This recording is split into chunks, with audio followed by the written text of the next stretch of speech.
Okay. Are all the recording devices all going? Great.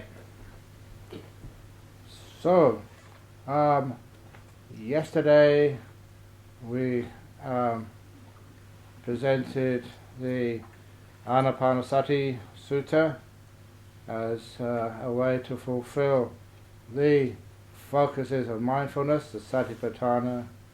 And there's one thing about the Satipatthana which sometimes people miss, and I sort of tried to quickly flip it up on my screen here yesterday, but just couldn't find it, so that's going to start off with this little quote from the Samyutta Nikaya, from the Satipatthana Samyutta. In the Samyutta Nikaya it groups all these teachings according to their subject. So even the Satipatthana, everything connected to that, they put in the Satipatthana Samyutta. So there's many interesting teachings there about the Satipatthana, so we can really understand exactly what the Buddha meant by these terms. And in particular, arise and fall, which many people practice Satipatthana, and they think rise and fall, they know what they're talking about, but this is how the Buddha meant it to be understood. This is from the 42nd Sutta of the 47th Samyutta in the Samyutta Nikaya. I will teach you the arising, samudaya, and the passing away, atagamana, of the four focuses of mindfulness. Supported by the four nutriments, there is the arising and continuance of the body. With the cessation of the four nutriments, the body ceases. The four nutriments are food, the six sense contacts, will, and consciousnesses. So where you read or hear, you're supposed to watch the rise of the body, the fall of the body, or the rise and the fall of the body, as in your body, so other bodies, or both. This is what the Buddha means, the causes why this body arises and continues, and why it ceases. And in particular, this is one of the most interesting of the contemplations, because for the rise of the body, and it's for its continuance, the four nutriments are food, which we can understand that if you don't eat, you'll fade away and die, but also six sense contacts. And this is important because if you do ever see someone in a coma, say, and you feel that there may still be some life in them, if you don't talk to them, they may not be able to respond to you. If you don't even hold their hand or stroke their head, you don't give them any sensory stimulation, that is one of the reasons they will pass away. Without their senses being stimulated, then, especially the five senses, they will disappear, they will go. And of course, that is, many of you may have come across such situations. And maybe your mother, your father, grandma, someone you love very much, they're in the bed and they don't respond at all. Please talk to them if you want them to survive. Please tell them the latest news. Please hold their hand, stroke them, stimulate their senses, and then you're increasing their chances of survival. Without that sensory stimulation, they will die. And also from will. And of course will, if you really want to live, I don't know how many of you have experienced that your loved one is in a hospital bed and they're dying and they keep on going on. They don't die yet until some relation comes from overseas, and when they arrive from overseas and they say goodbye, then the next hour or two they're gone. They die. It's as if they keep continuing on in this life because they really want to, the will is strong, and they carry on. On the other hand, you see like couples who live together for such a long time, and when one dies, the other one dies shortly afterwards. Basically, they just don't want to live anymore. A will to live is also one of the nutriments. The last one is actually consciousness. So if there's not even the mind consciousness inside, obviously that is the body dies. So these are the four nutriments of the body. Namely, again, it's food, basically sensory stimulation, will and consciousness. And when we get to the next satipatthana of Vedana, which I translate as experience, most people understand this as feelings, but it doesn't matter, you know what I'm talking about here. Supported by just the six sense contacts, there is the arising experience. You do need sort of the basis. You need sight, which is working. You need hearing to have any experience. So that is pretty obvious. By the six sense contacts is arising experience. With the cessation of the six sense contacts, experience ceases. And one of the most crucial ones, the third satipatthana, where you contemplate the citta, the mind, is supported by nama-rupa, literally the objects of consciousness. There is the arising of the citta, the mind. With the cessation of nama-rupa, the citta ceases. And that's a very beautiful statement there, which shows that citta is not permanent even in this life. It arises according to things to be known. The nama-rupa. When the nama-rupa ceases, so does the citta cease. And lastly, the dhamma objects, the fourth, or the principles, supported by attention. There's the arising of these mind objects or principles. With cessation of attention, the mind objects cease. So especially the first and the third. This is what it means. It doesn't mean just rise and fall. It means why it arises, what causes its arising. When those things are taken away, it means these effects, what you're focusing your mindfulness on, ceases too. Okay, so now we go on to having talked about the right mindfulness. Then the next one is the right stillness, sama samadhi, which is coming up soon. Oops, I went right past it.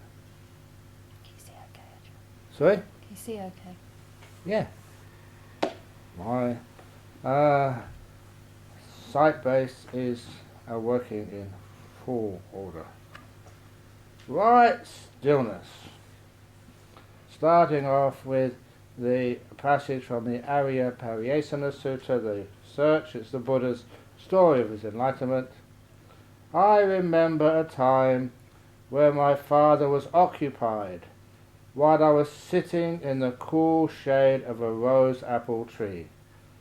Having passed beyond the five senses and free from unwholesome states, I entered and abided in the first jhana. I thought, could that be the path to awakening, to bodhi? Then the realization arose, that jhana is indeed the path to awakening. And there's a couple of big points there. So this is where the Buddha, having tried all sorts of methods, all sorts of exertions, decided to remember, going back to the time when his father was doing what they say these days is a ploughing ceremony. And so this little kid sat under a tree. Now first of all, little children are not noted for their striving, putting forth effort, but very well known for their allowing themselves just to be still and be peaceful and be quiet. So, the Buddha, Bodhisattva they called it, when he was very young, attained this jhana. And now it took all this time before the Buddha remembered that and said, could that be the path to awakening? Then the realization arose, that jhana is indeed the path to Bodhi. So what are these 4 jhanas? This, having abandoned the 5 hindrances, totally free from the 5 senses. That's vivichehi kamehi, vivicha akusalehi dhammehi. The akusala dhammas, unwholesome states in this context, refers to being free from the 5 hindrances. Totally free, not just restraining them, not just weakening them, but seeing them totally disappear. Freeing from the 5 senses. Again, this is a translation. Vivichehi kamehi. K long A M A for karma refers to the 5 sense world. It does not refer to sensory pleasure, which is kama sukha. And it is well used throughout the Pali Canon that when you see that word karma, K long A M A, I spell it to distinguish it from the law of karma, K-A-M-M-A. Whenever you see that, it does refer to the 5 senses, such as karma loka, the 5 sense world. So this is totally free from the 5 senses. You can't hear, see, smell, taste or touch. Free from unwholesome states, you enter upon and abide in the first jhana, wherein the mind moves onto the objects and holds on to it. This is the word vitaka vichara, which in some cases does mean thinking, but in this case of the jhanas, it's much more refined than that. In the same sense that dog usually means a canine, a cat usually means something which goes meow meow, and in most contexts that's what it means. But in the context it rained cats and dogs, it does not mean that at all. The words are defined by their context. They don't have an individual, essential meaning in themselves.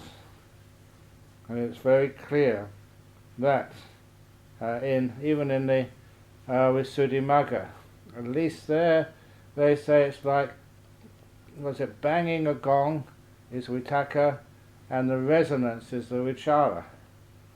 That is a little bit closer to the experience of the jhanas. So your mind is moving on to the object and still holds on to it. The object, what is your mind object in the first jhana? It is not the breath, it is not the nimittas, it is the pleasure, the joy. The object being joy and pleasure caused by being totally free from the 5 senses. That is the source of the joy in the first jhana. And so straight away I hope that you could understand that when you emerge from those jhanas and you look back upon them, you will realize what is missing and what was there. And it's what is missing is 5 senses. You can't hear, you can't see, you can't smell, taste or physical touch. It's not as if that those 5 senses are there and you can turn to them whenever you want. It's like they're all turned off and you can't find where the switch is to turn it back on again. They're distant from you. And that is beautiful. Very easy to say, oh, this body is suffering. Very easy to say the body's like living in a prison. But it's true. You know why I can prove that your body is like a prison? Because it's made up of cells. Ho, ho, ho, ho, ho. But when this body vanishes, oh, that's really a lot of happiness. So that's the reason. So here, when you talk about suffering, you understand what it means in a very profound experiential way. in the first jhana, you're having a happy, wonderful time. That's why even the Buddha said, when he was really old, really struggling to sort of walk and to see, he says his body was worn out, like just an old cart held together by straps. He said the only time he really has any freedom from that suffering of a body is when he enters the jhanas. It's free. In the first jhana, 5 things are absent and 5 factors are present. When one has entered the first jhana, the 5 hindrances are totally absent. Doesn't want anything. That's the first hindrance, wanting. Who wants anything when you've got this beautiful pleasure? Ill will. You're having too good a time to have any ill will. Sloth and torpor. Ooh, you're energized, really empowered. Could you have sloth and torpor if you've had 6 cups of coffee together with a couple of Red Bulls? There's this guy on the train the other day was something like that. More. More, yeah. But this is where you focus as well, really energized. Yeah. But that's with restlessness. He was really restless.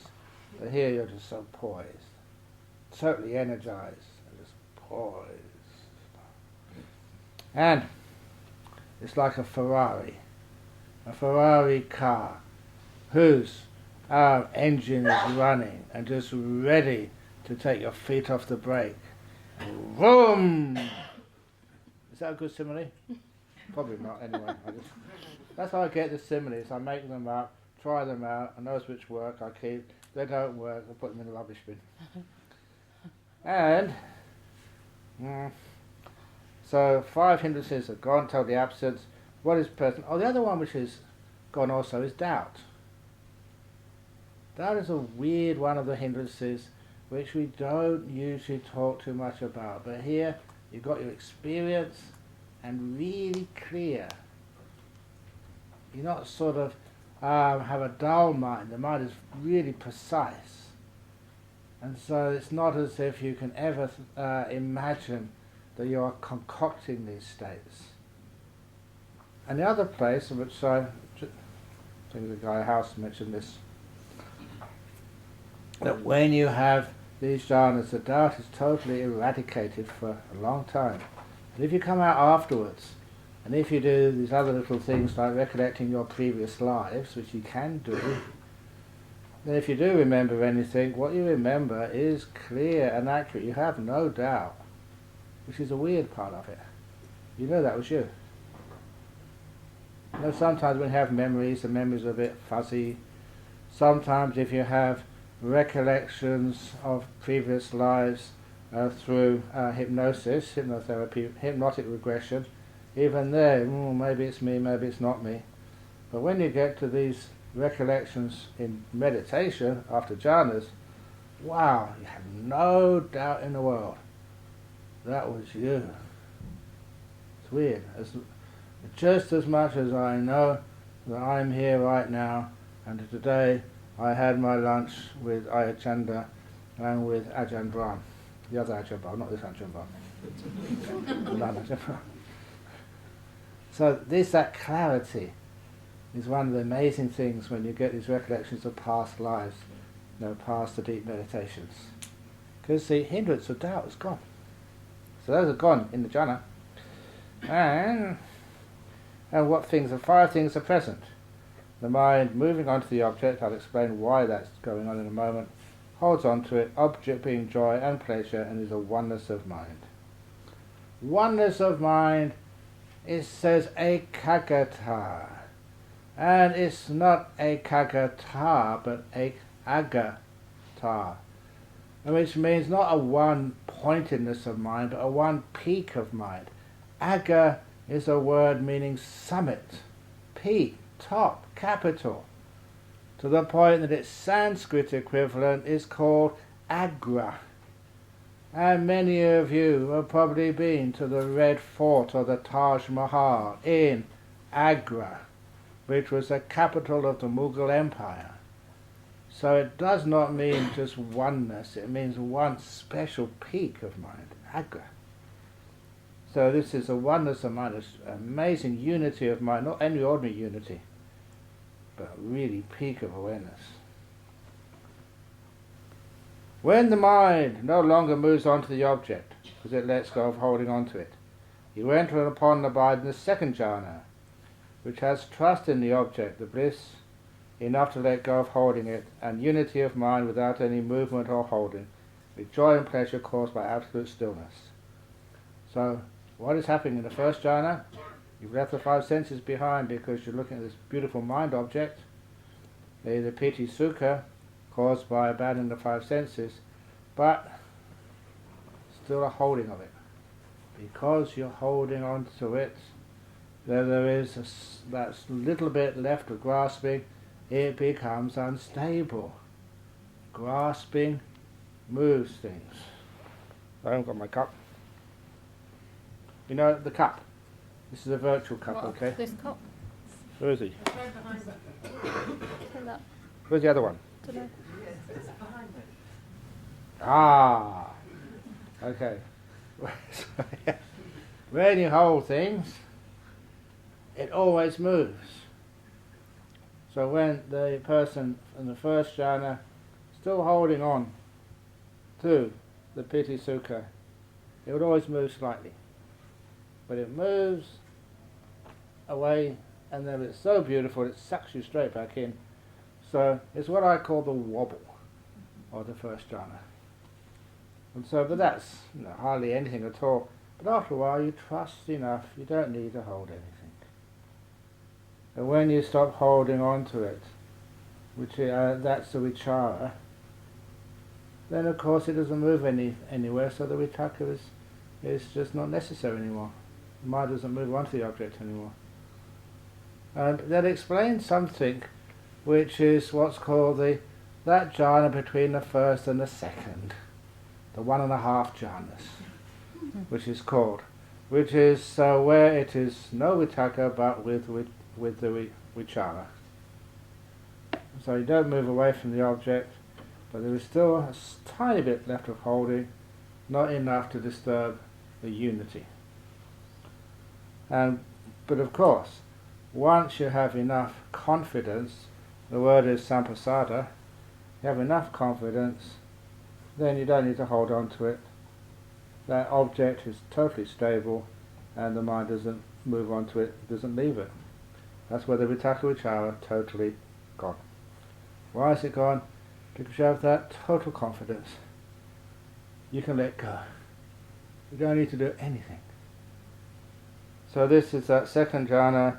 It doesn't move on to the object, it lets go of holding on to it. We enter upon the abide in the second jhana, which has trust in the object, the bliss. Enough to here we go. Bliss enough so you have abide in the second jhana, which has trust in the object being bliss, enough to let go of holding it, and unity of mind without any movement or holding, with joy and pleasure caused by absolute stillness. Now that's the it's like they call it samadhija, Pity Suka. And the first jhana is vivekaja, Pity Suka. Vivekaja means born of the being aloof, being apart, being separated from the five senses. This is like samadhija, Pity Suka. It's another flavour of bliss, but obviously much more refined, of absolute stillness. And that is the defining feature of the second jhana. You really are still now. You're like a diamond, like a rock, like a mountain which cannot be moved. It's not that you decide to hold yourself still. It's not you decide to move. That apparatus of decision is gone. There is no will there. People can actually not exert their will. They can choose just to let go and let things be. But here you've got no choice. The will has disappeared. Someone's stolen the mouse of your computer. It does not respond to any pressing of buttons. It's stuck. Beautifully stuck, I would say, in beautiful Pity Suka. And if any of you have the opportunity and the good luck to get into any of these states, first of all, we have this terrible thing called spiritual materialism, which means we really want to get these states, and a lot of times there's some self left there, so one says, well, you know, it was sort of still. That counts, doesn't it? Please, please, please, please, please. So of all the teachers, apparently there's a book somewhere, and they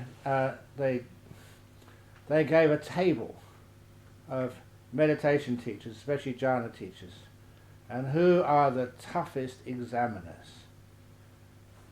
Who sets the highest standards before they were confirmed, yes, that was first jhana. And apparently in the table someone showed me the 5 monks, or nuns, I think Ayakema was number 5. So she's pretty easy if you want to have your jhana confirmed. Her standards are a little bit lower, but unfortunately she's dead. And I forget who the 4th and 3rd ones were, but the second one was Parok Sayadaw. It's pretty tough to get your jhana confirmed by Parok. But the toughest of all, the one, if he says you got jhana, then all the other ones certainly will, was. You're sitting in front of him right now, Ajahn, the toughest examiner. So I don't let sort of almost jhanas get by. So you have to be really still. There's no will left there at all. And the second jhana, can't find it. You're frozen. It's not scary. It's beautiful. After that, you have the insight. Your will is not your friend. We're more attached to our will than our body. It is our will which we think can give us freedom of choice, safety, the pursuit of what we feel is happiness. And this is scary stuff. When you realize your will doesn't belong to you, it's not a friend at all. It's a source of great suffering. That changes a lot of how you look at the world. And also, the simile is that the will is like a prison guard. And you're the prisoner in this jail with 5 high walls, each one representing one of the 5 senses. And the will never leaves you alone. Always telling you to do something. Tend to think, to plan, to do something. And as soon as you're quiet, will comes up and disturbs you. It's your control freak, and it's not belonging to you at all. So, if the will, you get the will to fall asleep, to disappear for a while. Wow. You don't need to move. Peace at last. All this coming and going, all coming from your will, ceases. That's pretty cool. Anyway, that's not the end yet. So you're blissing out through stillness. With the fading away of joy, you abide mindful and fully aware. Experience of bliss purified from joy, you enter upon and abide in the 3rd jhana, on account of which noble ones announce one has a pleasant abiding indeed, who has such mindfulness and equanimity. Now, is what's happening there. Do you remember what I was saying about when things are still, something disappears after a while? Looking at that whitewashed wall in Throstle Hole, Priory, in the Zen retreat, I wasn't doing anything. It's because I was not doing anything, the wall vanished. Cool. So you'll have this Pity Suka, 2nd jhana, you're absolutely still now, and after a while something vanishes. It's just a coarser part of bliss, pity. And some people ask me, what's the difference between pity and sukha? They always go together for most of existence, so it's hard to tell the difference. They're almost inseparable, except from 2nd to 3rd jhana. That's the only place you can really say you know the difference. You don't need to try and get words to describe that difference. It's just a finer more calmer form of bliss. And then the fourth jhana, having abandoned pleasure and pain, that's all Vedana, experience from the five senses. You do that before entering the jhanas. And with the disappearance of joy and happiness, that's all Vedana from the sixth sense except for equanimity. So all those six senses, they have the good, the bad and the in-between. All of that has been disappeared except the in-between, the equanimity, the contentment of the sixth sense, the mind. So when we go from the third to the fourth, this is the fourth, it's almost like summing up sort of the whole practice. Having abandoned pleasure and pain from the five senses, that was done before the first jhana. But now summing up the fourth jhana, you're at the end of this particular set of meditations, so you can't feel the five senses anymore. So there's no pleasure, no pain, no in-between. And even in the mind, no pleasure, no suffering, pure contentment. Real peace, stillness. And which has only neutral mental Vedana remaining, and this is the phrase always want to emphasize, just pure mindfulness with equanimity. There's a purity of mindfulness of that fourth jhana. It is not that you're unconscious. It's not that you don't know what's happening. You are fully aware, more aware than you've ever experienced before. Pure mindfulness. That's the fourth jhana. And I mentioned a little bit earlier what in the question time, what happens next. Stay long enough in the fourth jhana and other things start to disappear. The will has disappeared. There's only one thing left to disappear. The mental consciousness. The mind starts to unravel like peeling an onion, disappearing more and more and more. And you can't stop it. Your will has disappeared a long time ago. You're out of control. Woohoo! Having a wonderful time. Anyway, and what kind of meditation did the Buddha recommend? This is from the Gopika Moggallana Sutta. This was a sutta which you can actually know when it was delivered, because it was just after the Buddha's parinibbana, when Ananda, the attendant of the Buddha, was literally the go-to person when people went to see how to do the funerals and what to do next. And Ananda, being with the Buddha for such a long time, 25 years before he passed away, Ananda was his attendant.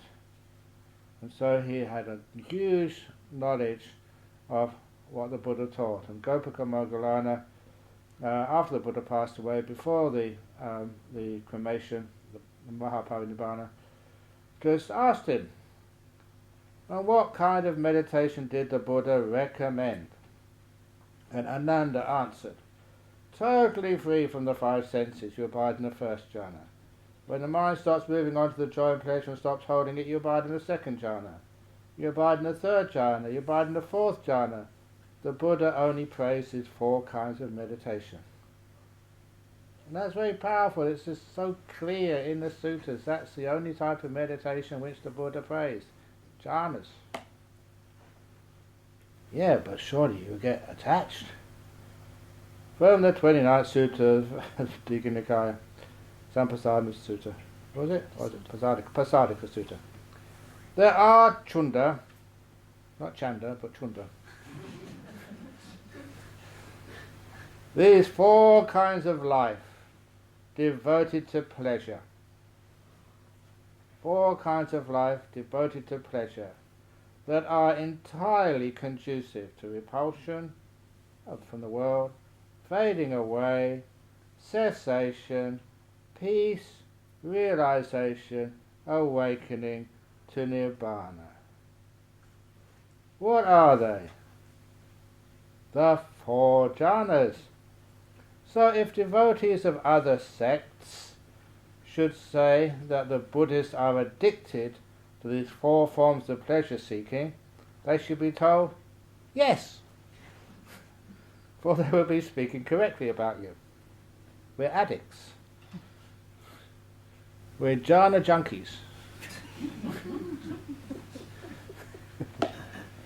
Anyway, they'll be speaking correctly about you. Then some people might further ask you, what benefits can you expect from a life attached to these four forms of pleasure seeking? You should reply that they can expect only four fruits, four benefits. 1, stream winning. 2, once returning. 3, non-returning. 4, full awakening. These are the benefits that you can expect from being attached to these four forms of pleasure seeking. As I said, a pretty good deal. There is one path only, Ananda, one way to the abandoning of the 5 basic fetters. Sometimes they call them the 5 lower fetters and the 5 higher fetters, making 10 fetters in all. But I just railed against higher fetters. All fetters are really base and low and terrible. So I call them the 5 basic fetters. It is in those 5 basic fetters are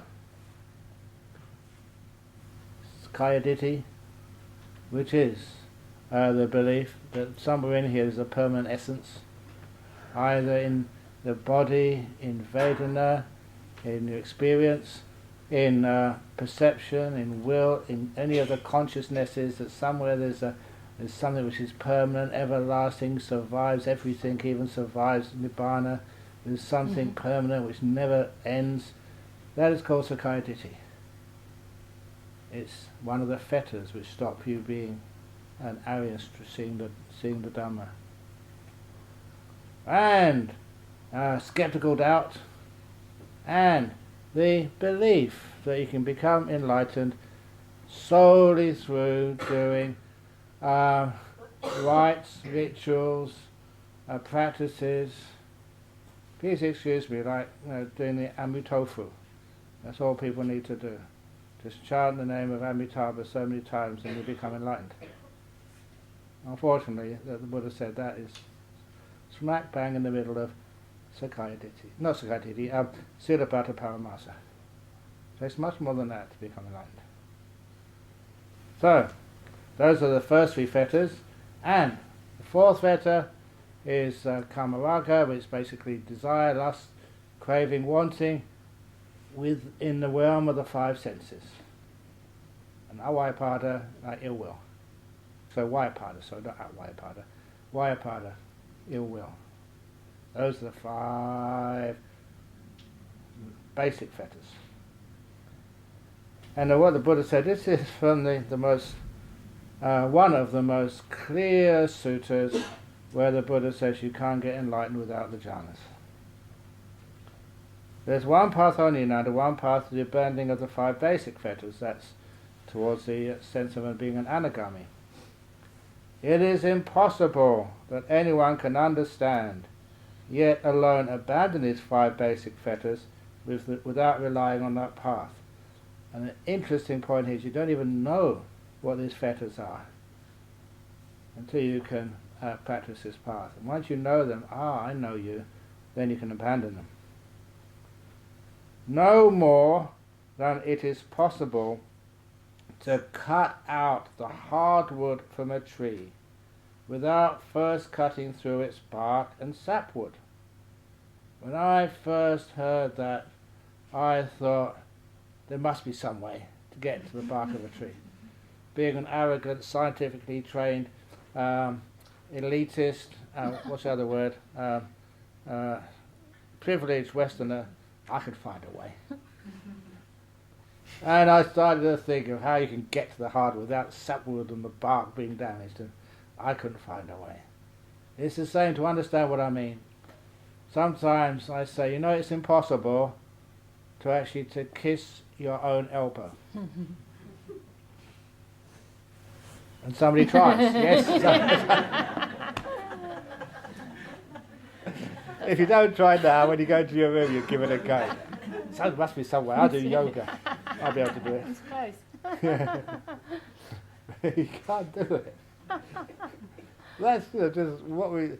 That's the Buddha said. You can't cut out. So we'll give it a try. You can't do it. So it's impossible to cut out the hardwood from a tree without first cutting through its bark and sapwood. What is that path which you need to abandon the 5 basic fetters and to actually know them? It is the 4 jhanas and the first 3 of these immaterial attainments. Not the last of the immaterial attainments, which is neither perception nor non-perception. That is far too refined. That's almost ceased. Everything is almost gone. It's very hard to actually to base any reflections back on that to actually break through to enlightenment. While you still do not experience jhana, the 5 hindrances, together with discontent and weariness, invade your mind and remain. But when you do experience a jhana, the 5 hindrances, discontent and weariness, do not invade your mind and remain. That is one of the purposes of the jhanas, to actually to suppress the 5 hindrances, not for just a minute or two, but for long hours of time, giving the clarity, the power to be able to understand the Dhamma. But it's also that discontent and weariness don't come into the picture after you've attained a jhana, which is sometimes, I think I'll let you into my old tricks. I have to invent new tricks these days. Because sometimes I've already mentioned that I'm one of the toughest examiners to approve any jhanas. So one of my tricks is you may come up to me and tell me that you've got a jhana, and I'll look at you and say, I'm sorry, women can't attain jhanas. And I look. If that pushes any button, then it wasn't a jhana. You know, okay. It may have been. Congratulations. Of course women can get jhanas. You're only saying that thing to try and see if I can get any discontent in you at all. Any little trick to try and make you upset. Not because I want to hurt you, but it makes it very clear whether you have these jhanas or not. Because after you've got a jhana, nothing can upset you. Until the time the 5 hindrances are gone, people call you a stupid fat old monk. Oh yeah, it's got some point behind that.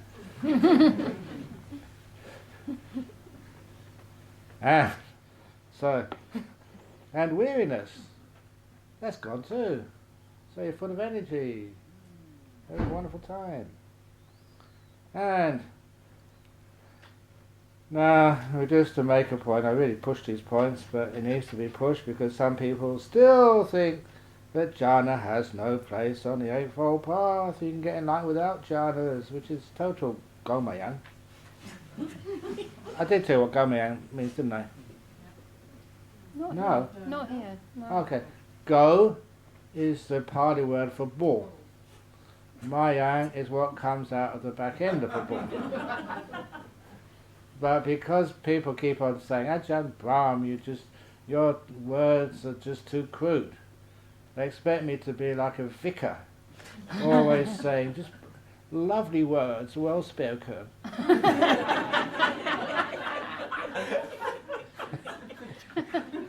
And I rebel against that. Even the Buddha said you should speak in the local language, as you speak outside, so I speak here.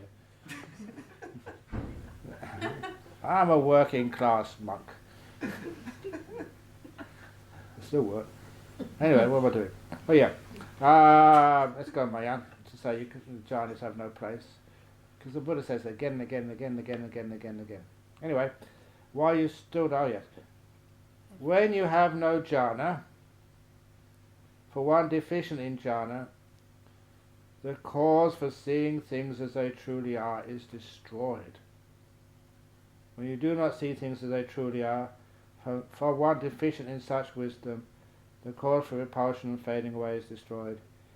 When you do not repulse nor incline to disappearing, for one deficient in these, the cause for knowledge and vision of liberation is destroyed. The Buddha was just so clear about that. And sometimes people get a little bit confused, because while you are in the jhanas, there is no thinking possible. So how can you get insight in such a deep state of stillness when everything is like frozen?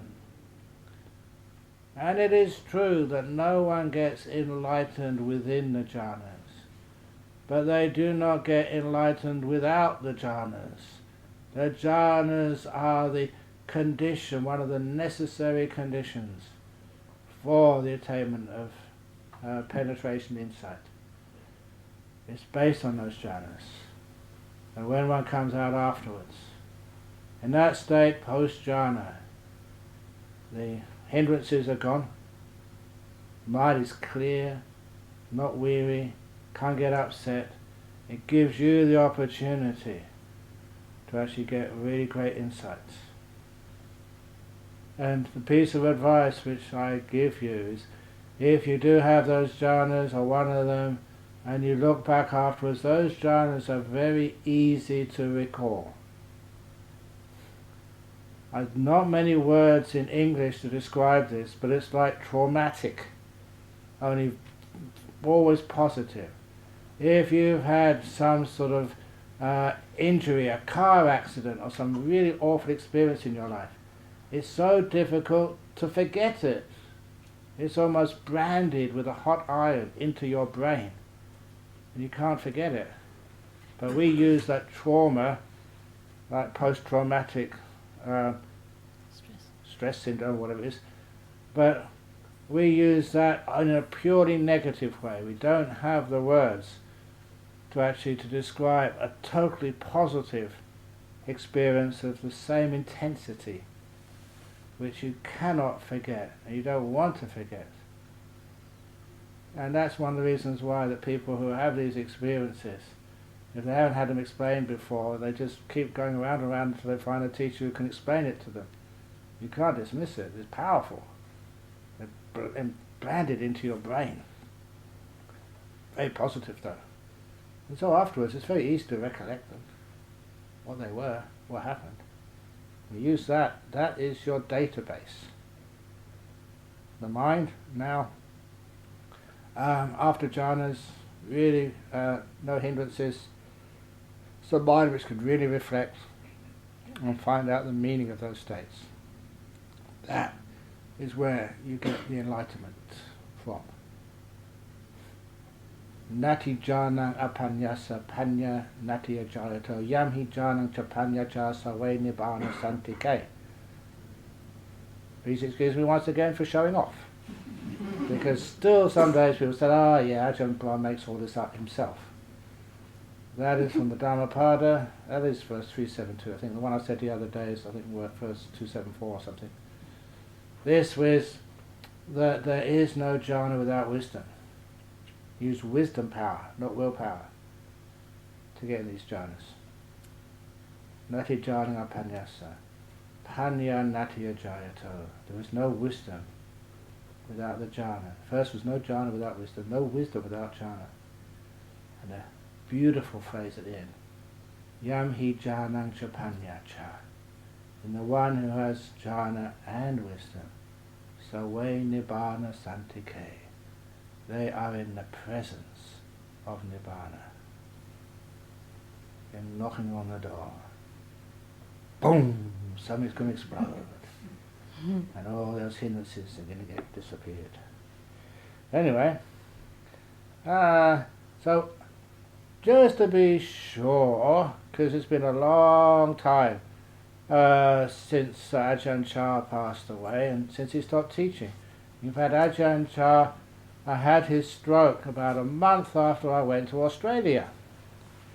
And after that, didn't teach at all. And not with words.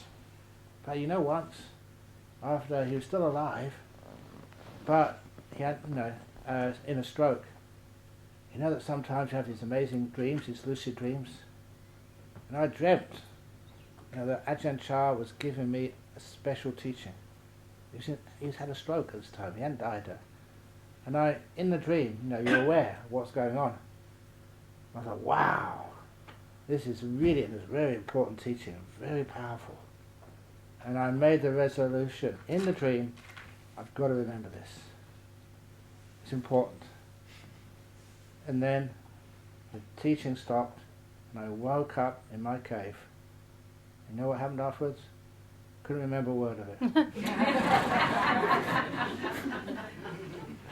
That was so frustrating. Well, never mind, those things happen. Anyway, he taught me enough when I was alive, so that was okay. But I went to go and see Ajahn Jayasaro, who's a good friend, and he was the one who did the translation of Ajahn Chah's biography and added a few more bits in as well, added to the stories and life of Ajahn Chah.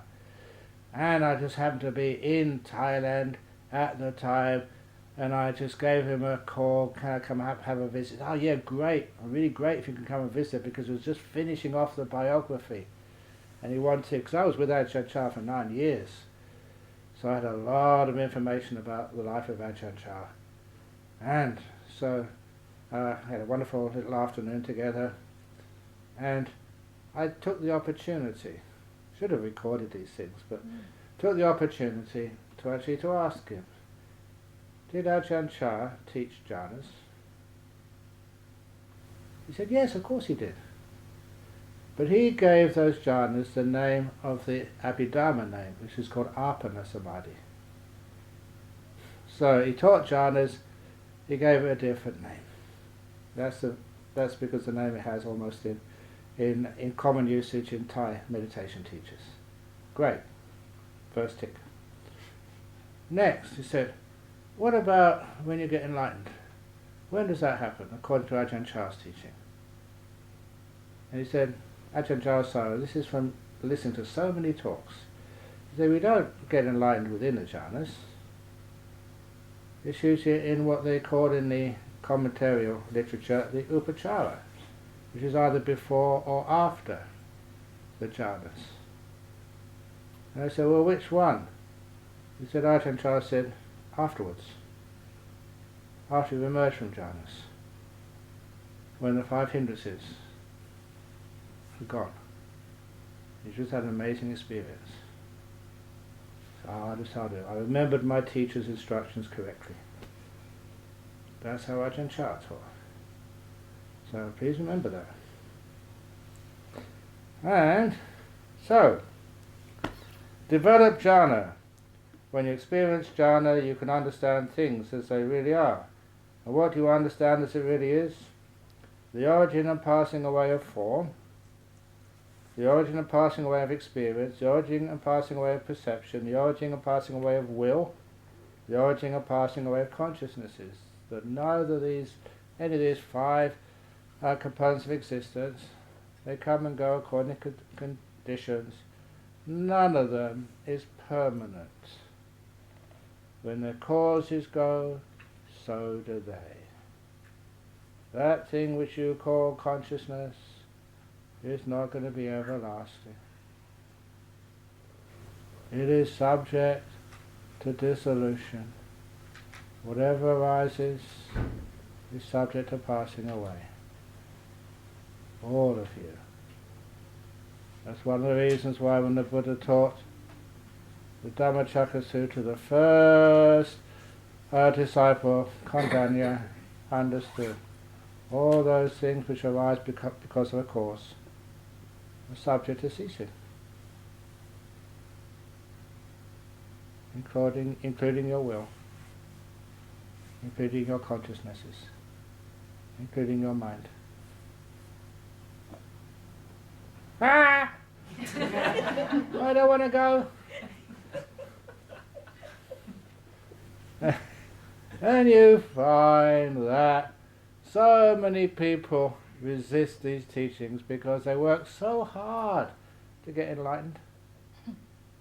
Can't I enjoy it afterwards? Can't I have some little place, some tiny little corner of samsara where I can live happily ever after? Unfortunately, this is not a Walt Disney movie where Prince Charming and the Nimitta ride into the sunset and live happily ever after. Oh, I did actually have, there is no giant one without wisdom. Yep. I'm just going to go quickly now to finish off to, there's one of the other ones which I just really wanted to make sure I quoted. It's on page 7 of my book. Before I came here, I searched for it and I found it. I know it's in here somewhere, but it's coming soon. Patience is one of the great virtues, said the Buddha, and it also allows me to ad-lib until I find what I really want to talk about. One of the great things about being a monk is you learn how to ad-lib when something else, when looking for something. Hey, oh my goodness. Must be 17. Eh?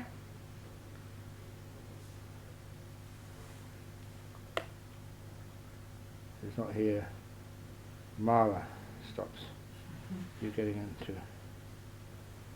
Oh, here we go.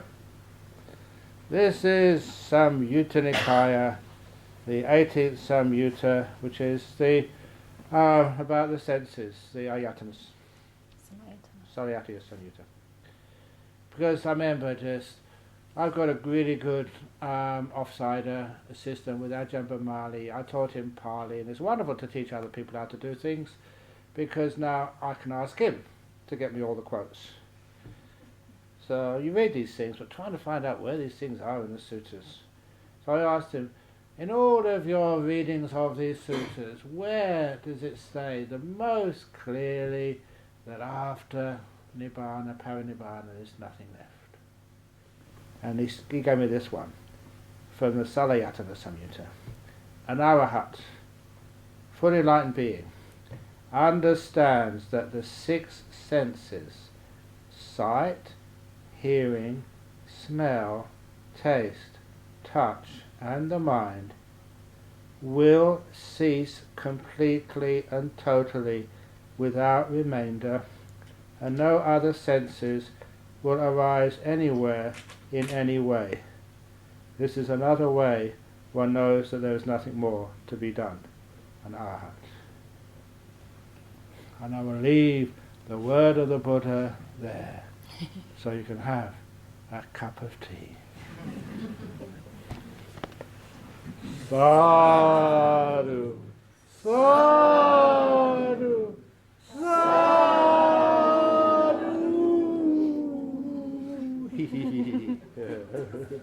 Very good. Okay, so I hope you enjoyed that. After the cup of tea, then we will have a little bit of a final talk and a metta meditation, and that'll be followed by just to talk about the ankampa, practical stuff. So, cup of tea, or go to the toilet, or have a walk around, or whatever you need to do.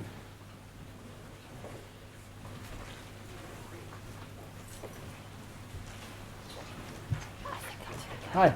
I'm already leaving. This is something I said. No, my airplane is coming back to Vienna. Oh, okay, very Thank good. you so much. It was so lovely seeing you. Good to see you again. Well, thank you so Take much. care. Good Come to- soon again. Yeah, time passes quickly. Catching a plane.